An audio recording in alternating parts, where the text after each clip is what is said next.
Welcome again.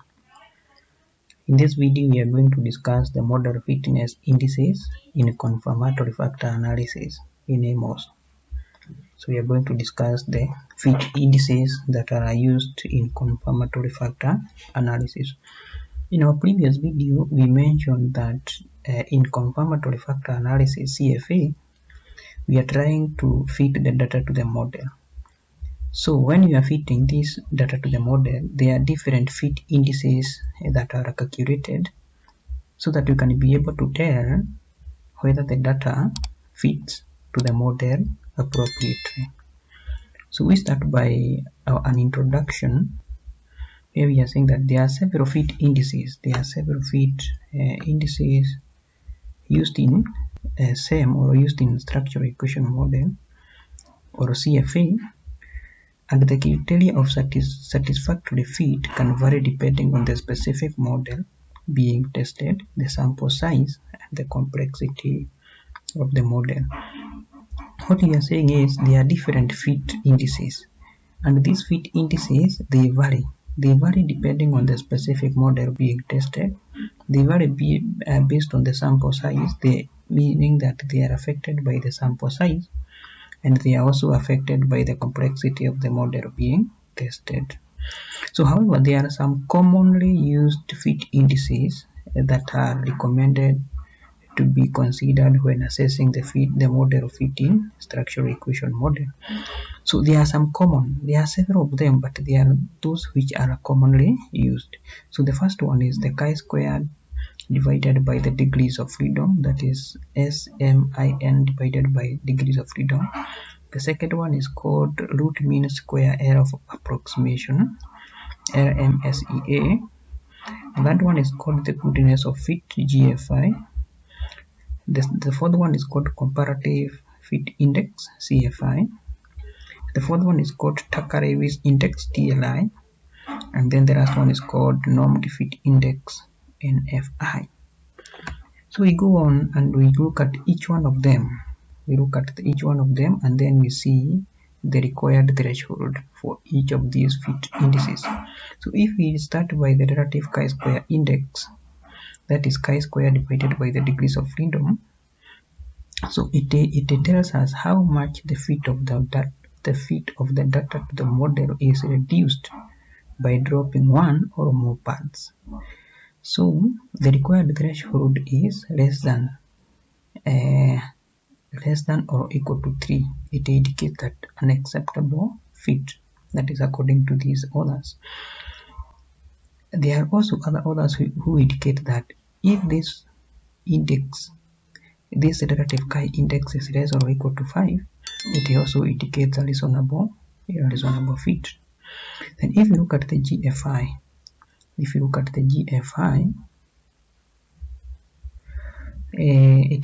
stands for goodness of fit index, and it is used to calculate the minimum discrepancy function necessary to achieve a perfect fit index, a fit and a maximum likelihood condition.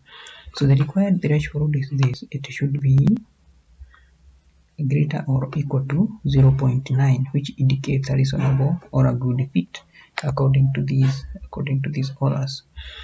Then according to Crane 2005, if the fit index is greater or equal to 0.95, then it indicates an excellent fit. But actually the required threshold is this: it should be greater or equal to 0.9. Then we also have another one called TLI. It stands for incremental fit index. So it is used to compare the fit of a hypothesized model to a baseline model. So it assesses the relative fit of the hypothesized model by comparing it with a more restricted baseline model, or typically the NAR model. So the same case here, the required threshold is also 0.9, greater or equal to 0.9, which indicates an acceptable fit. Then we have the third one called the root mean square error of approximation, which assesses the discrepancy between the observed covariance matrix and the model implied covariance matrix, taking into account the model complexity. This one means that this index is affected by the complexity of the model. So the required threshold is less than 0.05, which indicates a good fit, or 0.08, less than 0.08, which indicates an acceptable fit. Then we have another one called NFI. It stands for Normed Fit Index, which compares the fit of a target model to a baseline model, typically the null model. So NFI compares the relative improvement of fit of the hypothesized model over the null model, considering the complexity, the model complexity, and the sample size. This one means that this model is affected by the complexity of the model, and it is also affected by the sample size. So the required threshold is also greater or equal to 0.9. Then we have another one called CFI.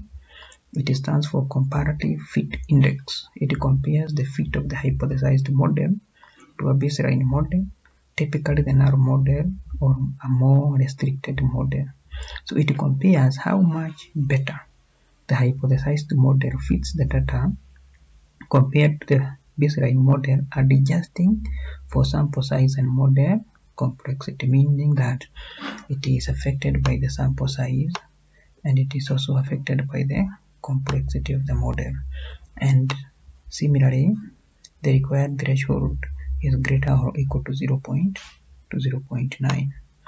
So that is these are the major fit index. I have also included the references which I have consulted in developing this presentation.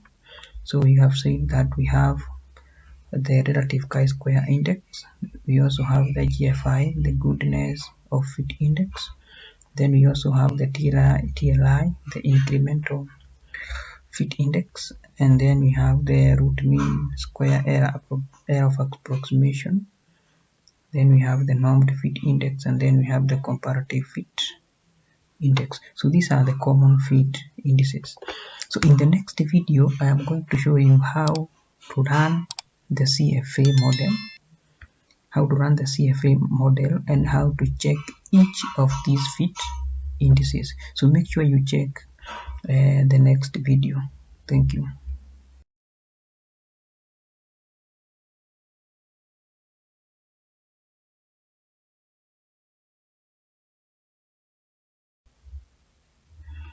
So welcome again. Today we are going to learn about confirmatory factor analysis, CFA, in structural equation modeling using AMOS software.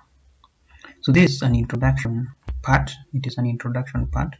So we are going to learn about what is confirmatory factor analysis. We are also going to look at the different variables that are involved in confirmatory factor analysis. So just to show you an example, this is an example of a confirmatory factor analysis CFA in AMOS. So for this case, we have four unobserved variables, or four latent variables. We also have the observed variables. So we are going to discuss and see what is a confirmatory factor analysis and what are the variables in confirmatory factor analysis. So just to define, we are saying that confirmatory factor analysis is used to test the fitness of the model to the data. This one means you already have the model like this one. So this one is your model. Then you have the data that you want to learn in this model. So the confirmatory factor analysis helps you to test how the data fits in the model. So another thing that you should note is that confirmatory factor analysis is specifically used to test how well the set of data fits predefined theoretical model. What we are saying is you developed this model from theoretical review. After carrying out a theoretical review, you came up with this model. Then you'll be testing how this model actually fits to the data. Another thing is that CFA checks if the data supports the hypothesized relationship between the observed variables and the underlying latent construct, thereby assessing the fit of the data to the model. And then another thing is that it is used to to run, it is run to test the reliability and validity of the model and the data used. So now when you test how the model fits to the data, then you will be checking, will the model be reliable or will the model be valid? How is it reliable and how is it valid? So then we look at the different categories of variables that we have. So for this case, we have the latent variables. These are the latent variables, two of them, academic performance and student health. So they are called the latent variables or the unobserved variables. So this one here, so this one are called the unobserved variables. You cannot observe them. They cannot observe them. They are called latent variables. So the relationship between the two, the connection between the two, academic performance and student health, or the relationship between the latent factors is called covariance. It is called covariance. Then we have the observed variables. Observed variables are, this one can be observed. They can be measured. You can empirically measure observed variables. Then these three observed variables, they are the ones that are measuring the academic performance. They are the ones that are measuring the unobserved variables. For the other case, these three health observed variables, they are helping us to measure the student health. Then we also have another type of variable we call the errors. So each of the observed variables have an error. You can see that we have 6 observed variables. For this case, we have exam 1, exam 2, exam 3 with error 1, error 2, error 3. Then we have the second category of observed variable, health 1, health 2, health 3, each with its own error. Error 4, error 5, error 6. What you should note is that the unobserved variables, or what we are calling the latent factors, is represented by a circle or an oval. So you can see this one is represented by a circle or an oval. For the observed variables, they are represented by a square or a rectangle. You can see these ones are represented by the square or a rectangle. So if you come here to this example, you can see that these unobserved variables, so these latent variables here in AMOS software, they are represented by circles. But when you come to the observed variables, they are represented by rectangles. And then we have the errors from error 1 all the way up to error 20 for each observed variables. So that is an introduction of the confirmatory factor analysis. So in the next video, we are going to look at the fitness test, the model fitness test that is necessary in the confirmatory factor analysis. So make sure to check the next video. Thank you.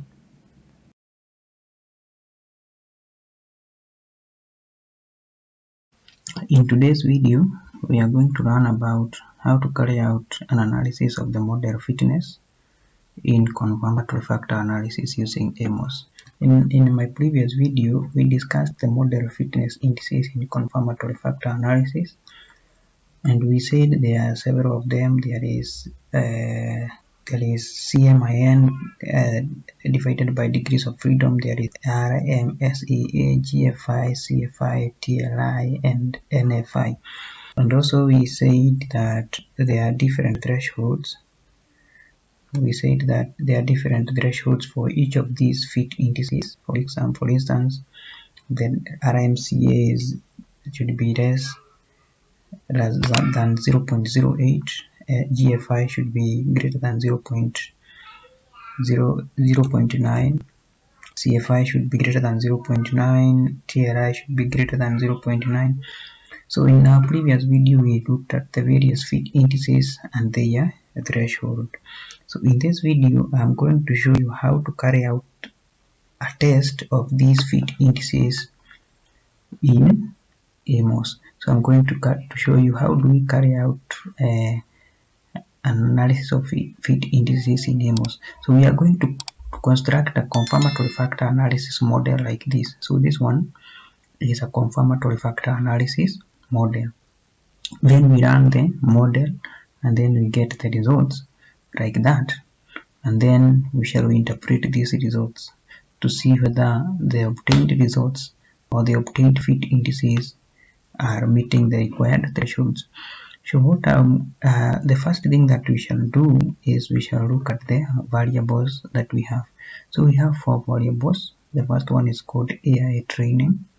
The second one is physical training. The third one is technical skills acquisition. The third one is weekly training plan. So we have 4 variables. To carry out the analysis using AMOS, so I want to delete the whole of this model and then we draw it again. So to delete the whole of this model, we can come here. We can delete it like that. We delete the whole of it.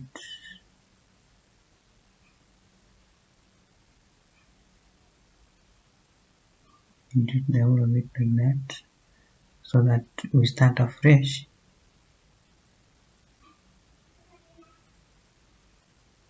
We start afresh, so that I can take you step by step on how to draw a CFA model and how to run the analysis in order to check the model fitness. So we have already imported our data. We have our data here, and as we said, we have 4 variables. So we click on this icon here, and then we in our previous, we know that each of the latent variables has 5 observed variables. You can see that this is PL1, 2, 3, 4, 5. This is AI1, 2, 3, 4, 5. So each of the latent variables has 5 observed variables. So we draw 5 observed variables like that. Then we click here. Then we draw. We put 5 observed variables. We come to the next variable. We draw it like that. Then we come to the next, and we draw it like that. The next thing is to arrange these variables so that they can be arranged where in the space that we have. So you can carry them like that. So this one can go a bit up, then this one, then this one, then we can bring this one down here. Then we rotate this observed variable. We click on this icon, rotate the indicators of a latent variable. We click on it, then we rotate it like that. We rotate like that.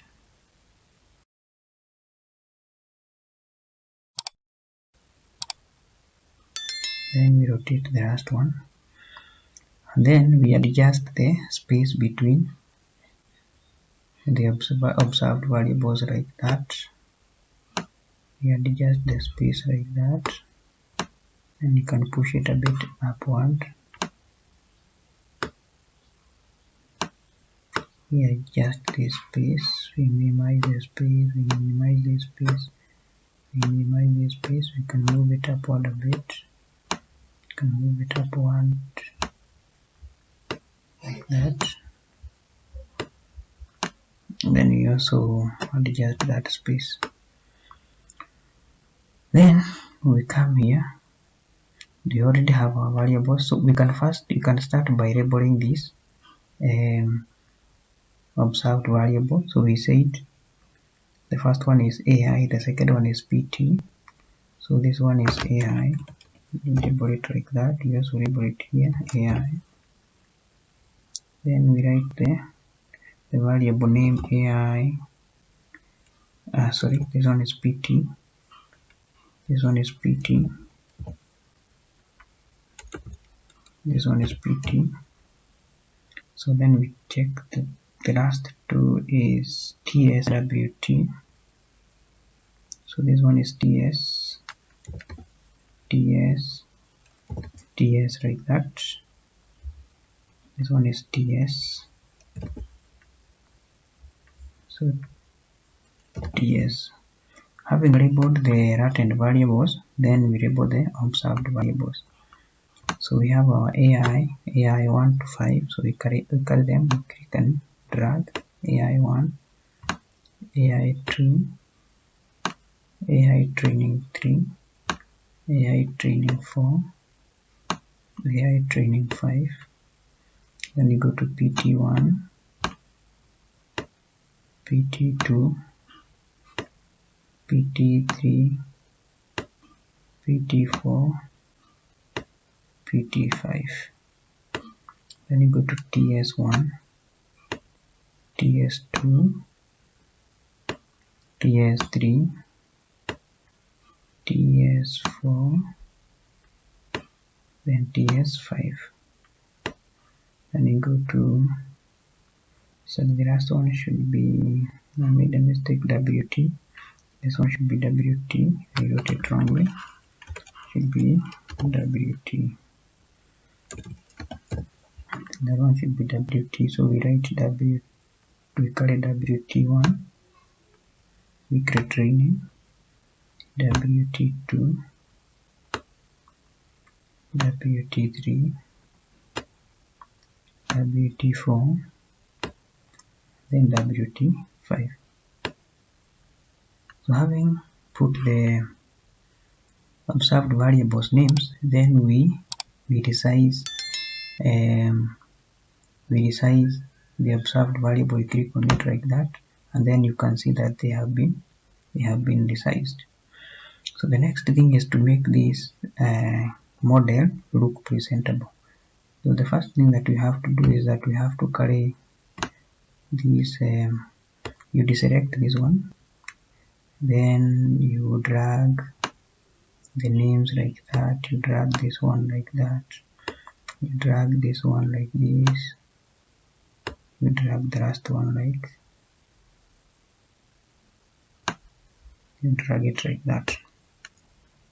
The next thing that we have to drag is that we have to drag the errors to the left. You drag them like that.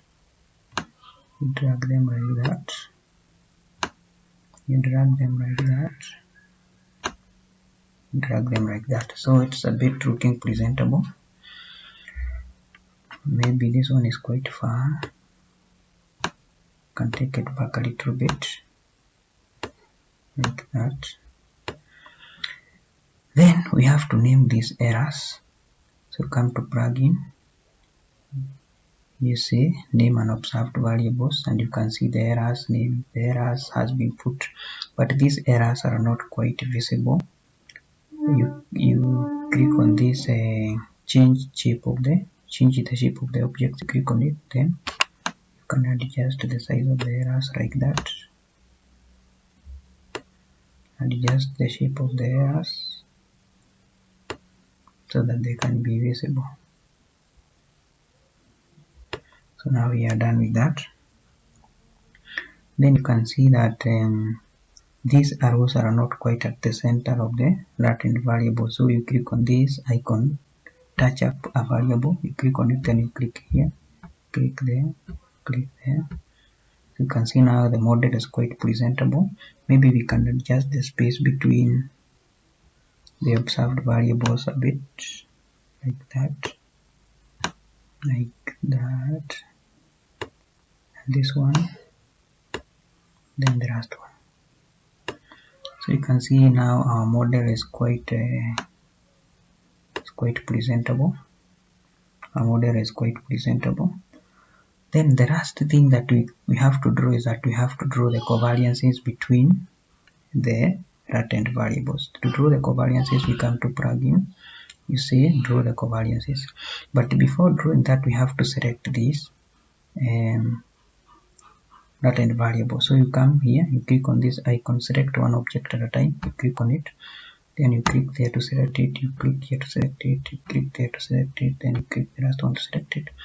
Having selected all of them, then you click draw covariances like that, and you can see this covariances has been drawn. Then you can deselect everything.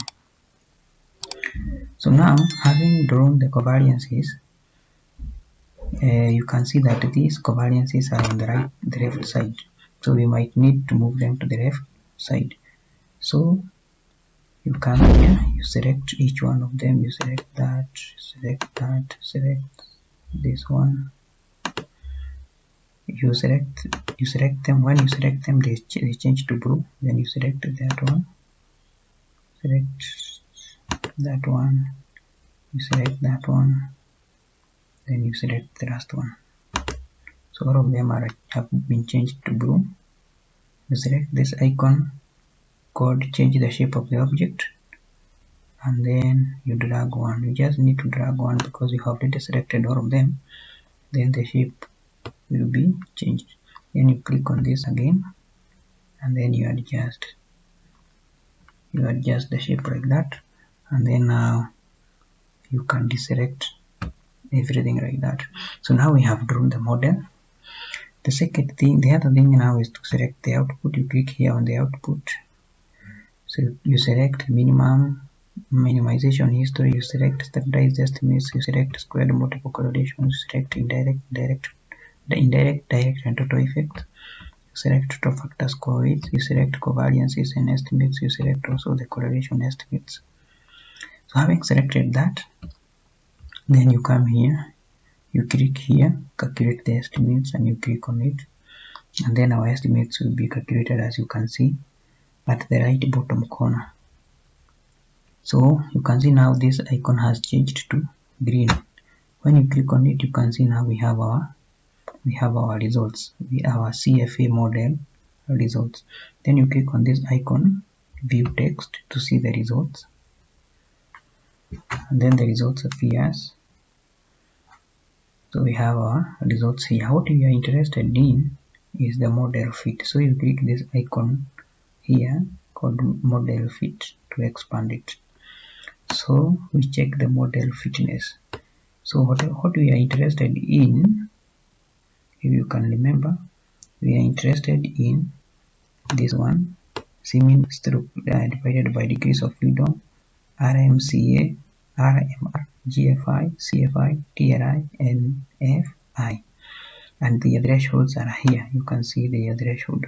So what you do is that we check the results and compare with the thresholds to see whether the model is fit. So you can see CFI is 0.89, TLI is 0.873, IFI is 0.891, RFI is 0.833, NFI is 0.856. So it is definitely seen that we have not satisfied the required threshold. We are below the required threshold. If we also see this one is below below 5. So this one is have met the required threshold. If we consider GFI is 0.8. This one is below 0.9. So we have not met the required threshold. All these NFI, RFI, IFI, TRI, CFI are below 0.9. So we have not met the required threshold. Then we can also check the RMCSEA. So the required threshold for RMSEA is less than 0.08. So you can see this one is 0.085. So this one also is above the required threshold. So you can see in most of the cases, the fitness indices have not met the required threshold. So in the next video, I'm going to show you how do we adjust the model so that now we can meet the required threshold. So I will show you how to play around with the model, how to adjust this model so that now we can be able to meet the required thresholds of the fit indices. So make sure you check the next video. Thank you.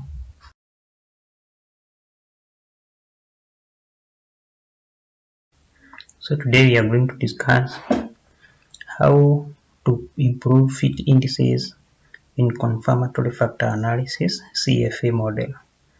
So in our previous video, we said that fit indices has a threshold that they should satisfy. For instance, we said that CMIN divided by degrees of freedom, the required threshold should be less than 5.0. RMSEA should be less than 0.08. RMR should be less than 0.10. So all these are the threshold. GFI, SFI, TRI, NFI should all be greater than 0.9. So, but in some analysis, you may find that your fit indices does not meet this required threshold. For instance, you can look like these fit indices. All of them are below the required threshold. They are less than 0.9.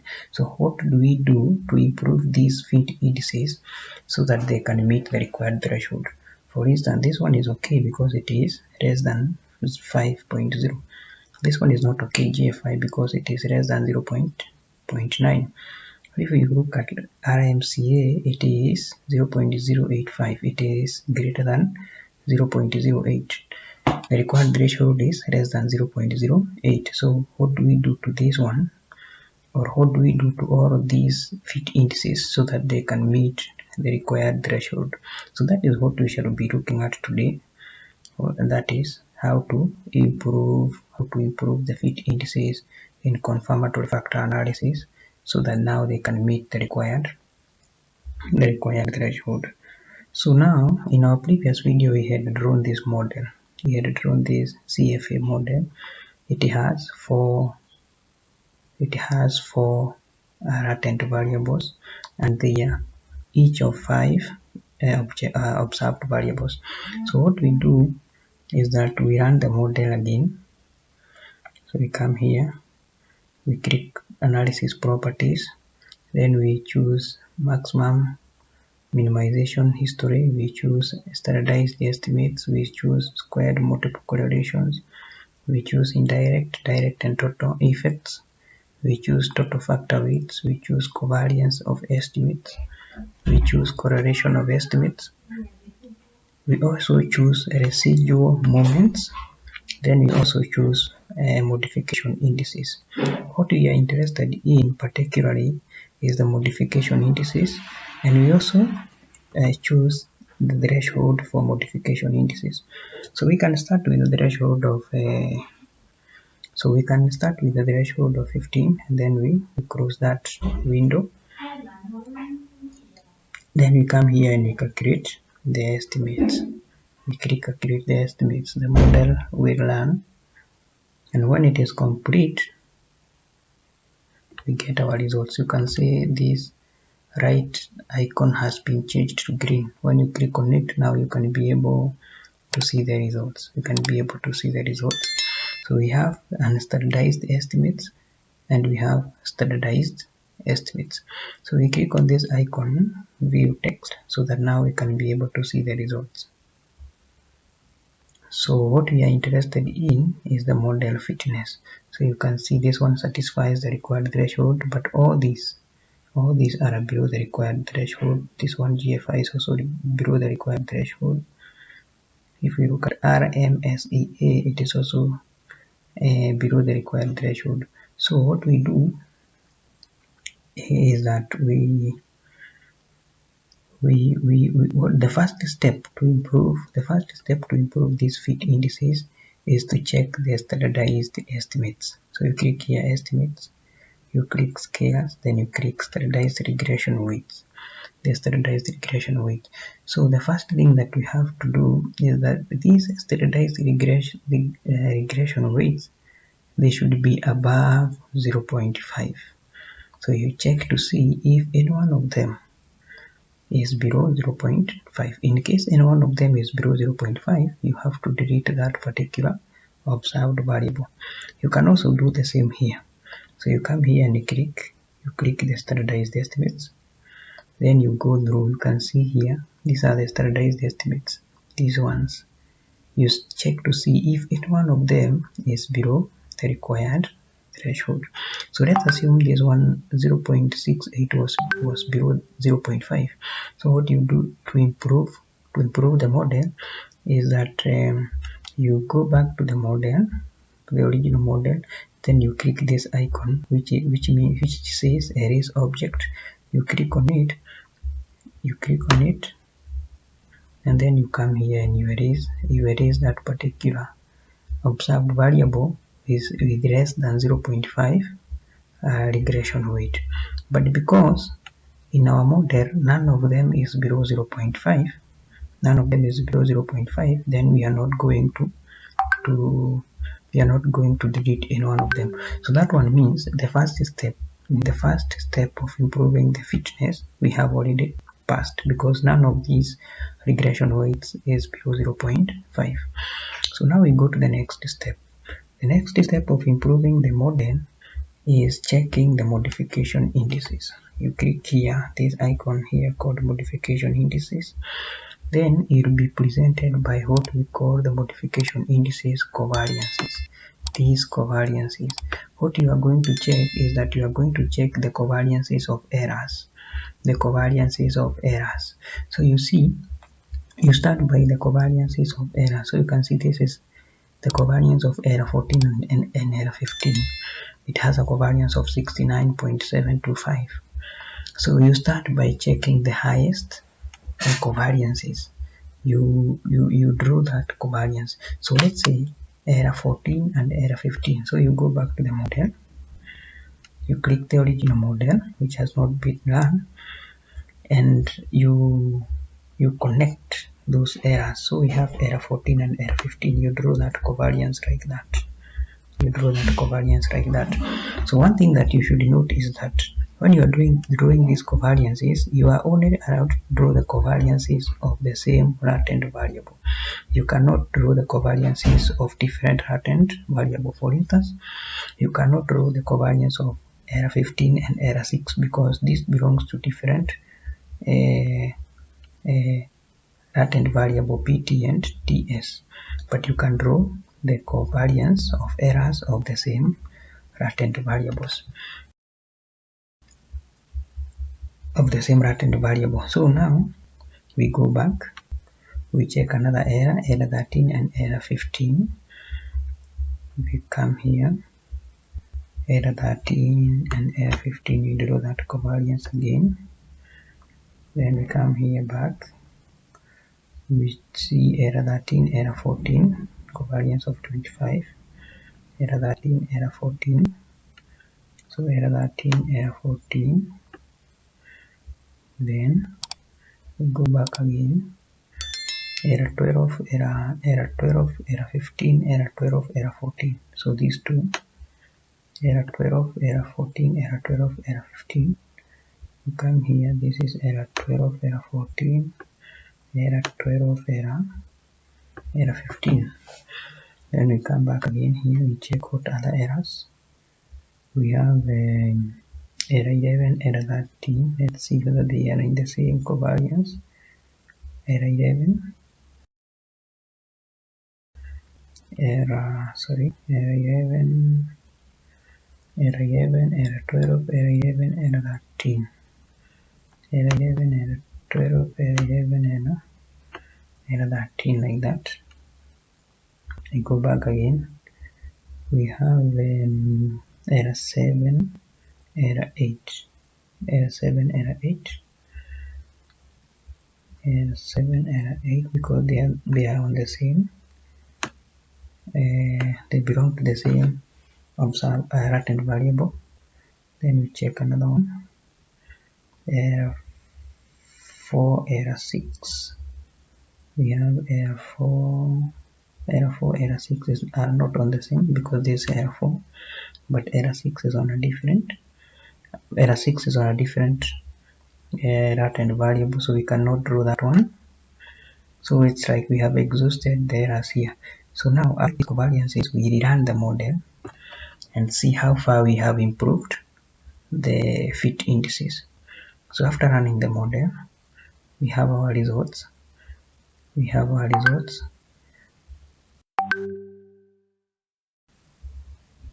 Then we click on view text to see the results. We go to model fitness to see how far we have improved. So you can see now we have improved quite significantly, because this one has now changed from 3 to 2.431. This one has changed to 0.944. This one is already above 0.9. This is 0.932, above 0.9. This is 0.944, already above 0.9. This one is below 0.9, slightly below. This one is above 0.9, 0.99. This one also is above 0.9. Let us check the other one. This one has decreased to 0.62. It has satisfied the required threshold of less than 0.08. So all the fit indices that we are interested in have been satisfied. They have satisfied the required threshold except this one, except the RFI. So maybe we can try to improve the model further. So we come here, we change this one, we reduce this one to 10. When we reduce this one to 10, we run the model again. We run the model. Then we check the output. We go to modification indices, and then we check what other errors we can improve. Error 17, error 18. We can connect, or you can draw the covariance of error 17, error 18 like that. Error 17, error 18. Then error 4, error 3, error 4, error 3, error 4. You can connect error 3 and error 4 like that. Let's see whether there is any other error that we can draw the covariance. Error 4, error 6 are not on the same latent variable. So we can stick with that. We have exhausted that one. So we run the model again, and we see how far we have improved the fit indices. So we click view text to see the output. Then we click model fitness.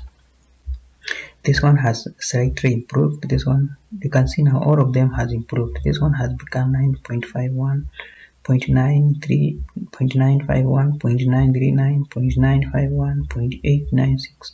This one is still below 0.9, but it has improved almost to the required threshold. This one is 0.916, and this one is 0.909.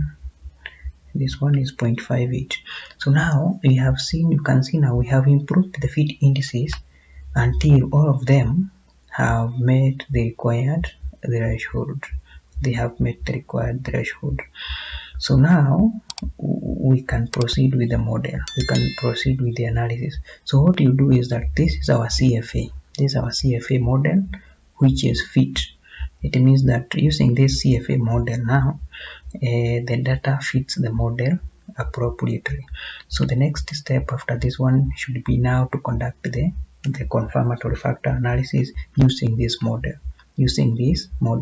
So this is the model that you are going to use to run your analysis, your further analysis. So that is how you improve the fit indices. That is how you improve the fit indices. That is how you improve the fit in confirmatory factor analysis. Thank you.